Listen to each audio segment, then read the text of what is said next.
Today we're gonna make vine leaves and courgettes stuffed with meats and rice with tea meat.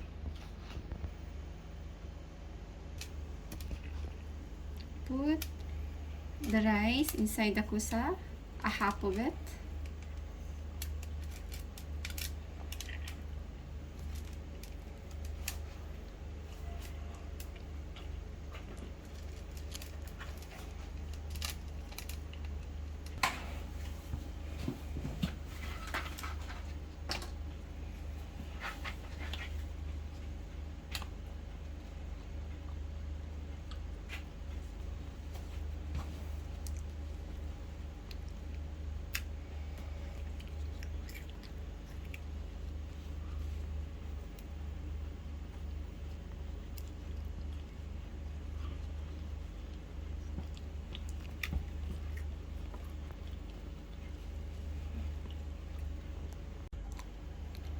We'll finish them all and come back to show you how to make.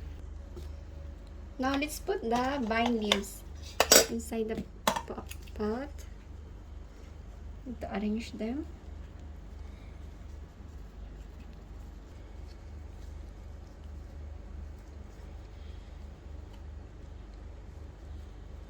As you can see, I put them on the middle because I boiled bones earlier because I'm gonna use the soup to cook the vine leaves and courgette. So as you can see, I put them in the middle because, as I told you, I put the bones to add more taste. As you can see, like this.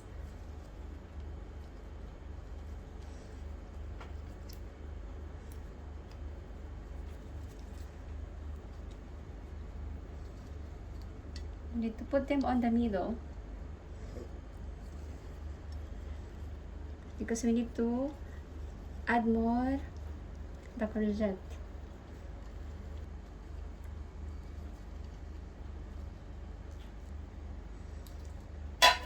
Now let's add some lemon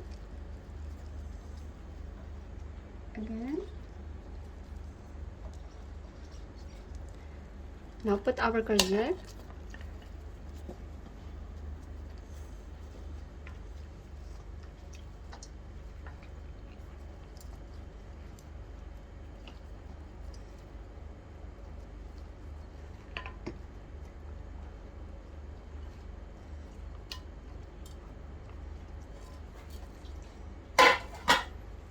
And add some ingredients.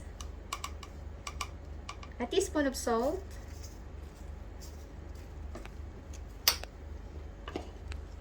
and a teaspoon of normal pepper, and half teaspoon of black pepper, and teaspoon of cinnamon powder.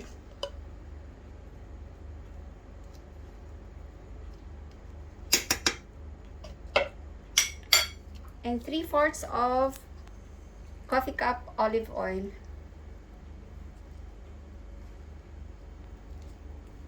Now let's put on fire. Now let's add our broth meat, the bones that I boiled earlier. This is meat soup.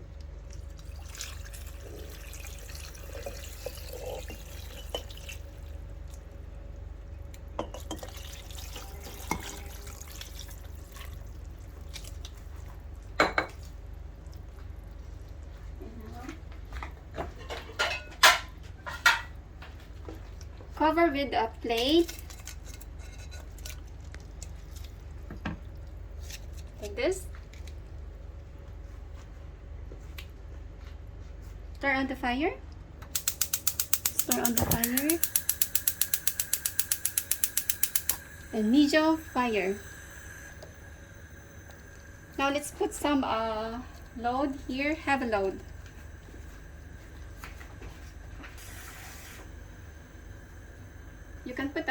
coffee cup filled with butter so that it will not float the courgette, and to avoid floating the courgette and vine leaves. And we will leave it for 45 minutes.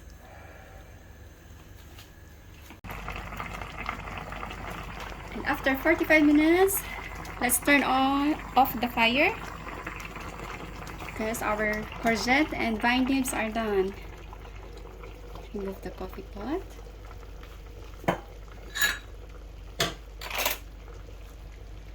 Remove the plate.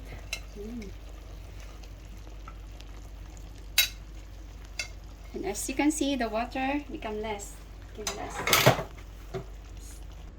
Let's have a taste.